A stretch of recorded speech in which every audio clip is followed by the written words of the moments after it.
চিংড়ি মাছ এমন কেউ নেই যে খেতে পছন্দ করে না। আর যে কোনো রেসিপি তৈরি করুন, প্রচুর সুস্বাদু লাগে।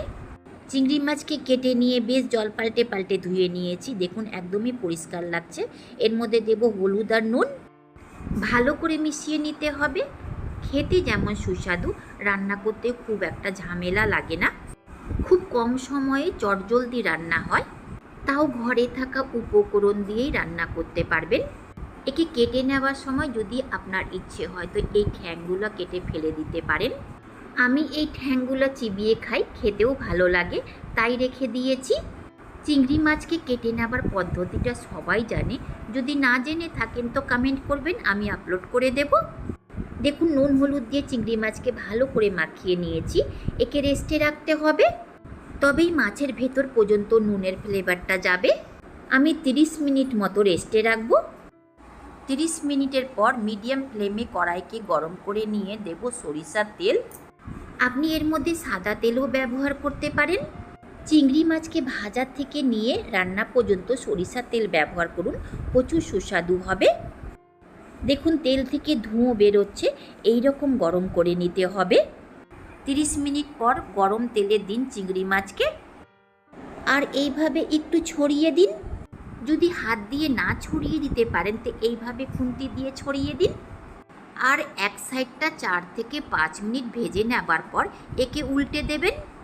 আর একইভাবে উল্টে পাল্টে হালকা লালচে হওয়া পর্যন্ত ভেজে নিন। আবার একে খুব একটা কড়া করে ভাজবেন না, খেতে শক্ত লাগবে। দেখুন হালকা লালচে হওয়া পর্যন্ত ভেজে নিয়েছি। একে ভাজতে 8 মিনিট মতো সময় লেগেছে। গ্যাসে ভাজতে গেলে হয়তো এর থেকেও সময় কম লাগবে। ভেজে নেওয়া চিংড়ি মাছকে বের করে নিতে হবে। এইভাবেই কিছুক্ষণ রেখে দেব।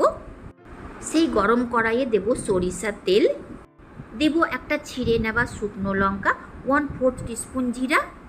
হালকা করে নেড়ে চেড়ে একে একটু ভেজে নিতে হবে। তারপর দেব একটা বড় সাইজের কুচিয়ে নেওয়া পেঁয়াজ। আপনি চাইলে একে স্লাইসে কেটে নিয়েও দিতে পারেন। তেলে মিশিয়ে সফট হওয়া পর্যন্ত ভেজে নিয়েছি। 3 থেকে 4 মিনিটের সময় লেগেছে। দেব এর মধ্যে একটা মিডিয়াম সাইজের কুচিয়ে নেওয়া টমেটো আর স্বাদ মতো নুন। মনে রাখবেন চিংড়ি মাছকে ভাজার সময় নুন ব্যবহার করা হয়েছিল। আপনি কুচনো টমেটো জায়গাতে পেস্টও দিতে পারেন। নেড়ে চেড়ে মিশিয়ে টমেটোকেও সফট হওয়া পর্যন্ত ভেজে নিতে হবে। দেখুন টমেটোটা সফট হয়ে গেছে। একে একদমই লো ফ্লেমে ভেজেছি।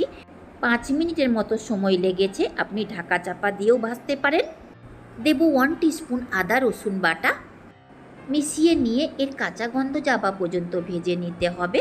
খুব একটা সময় লাগবে না, 1 থেকে 2 মিনিট নেড়ে চেড়ে ভাজলেই এর কাঁচা গন্ধটা চলে যাবে। দেব এর মধ্যে উষ্ণ গরম জল মশলাকে ভেজে নেবার জন্য। দেব এর মধ্যে 1 টিস্পুন ধনে পাউডার, 1/2 টিস্পুন হলুদ পাউডার, 1/2 টিস্পুন লঙ্কা পাউডার, 1/2 টিস্পুন কালারের জন্য কাশ্মীরি লাল লঙ্কা পাউডার, 1 টিস্পুন জিরা পাউডার, 1/4 টিস্পুন গোলমরিচ পাউডার।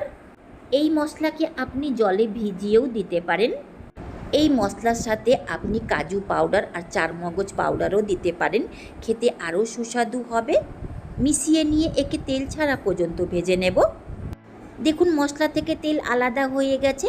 একে 5 থেকে 6 মিনিট নেড়ে চেড়ে ভেজে নিয়েছি। দেব অল্প পরিমাণে উষ্ণ গরম জল। নেড়ে চেড়ে মিশিয়ে নিয়ে এর মধ্যে দিতে হবে ভেজে নেওয়া চিংড়ি মাছ। চিংড়ি মাছকে মশলার সাথে মিশিয়ে নিয়ে 1 থেকে 2 মিনিট কষিয়ে নিন। খেতেও ভালো লাগবে আর চিংড়ি মাছের গায়ের মধ্যে মশলার ফ্লেভারটাও যাবে। দেব এর মধ্যে উষ্ণ 1/2 কাপ মতো জল আর ঢাকা দিয়ে রান্না করব বলক ওঠা পর্যন্ত। 2 থেকে 3 মিনিটের পর ঢাকাটা সরিয়ে দেব। দেখুন চিংড়ি মাছের গ্রেভিতে খুব ভালো বলক উঠে গেছে। নেড়ে চেড়ে মিশিয়ে দেব আর খোলাতেই একে রান্না করব।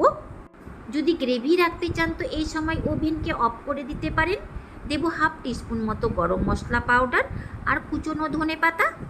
ভালো করে নেড়ে চেড়ে মিশিয়ে নিয়ে এই গ্রেভিটা শুকনো পর্যন্ত রান্না করব। নামাবার আগে এর মধ্যে 1 টিস্পুন ঘি দিতে পারেন। শুধু স্বাদ নয়, গন্ধটাও খুব ভালো বেরোবে। আমি একটা কাঁচা লঙ্কা দিয়ে নেড়ে চেড়ে মিশিয়ে নিয়েছি। এর থেকেও খুব ভালো একটা গন্ধ বেরোয়। আর 1 থেকে 2 মিনিট নেড়ে চেড়ে মিশিয়ে নিয়ে ওভেনকে অফ করে ঢাকা দিয়ে রাখবো। যতটুকু গ্রেভি আছে ঠান্ডা হলেই শুকিয়ে যাবে। ঢাকাটা সরিয়ে নেড়েচেড়ে মিশিয়ে নিয়ে পরিবেশন করে নেব। তৈরি হয়ে গেল চিংড়ি মাছের কষা রেসিপি।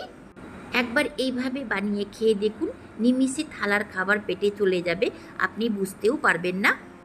উল্টো আরও চেটে পুটে খাবেন।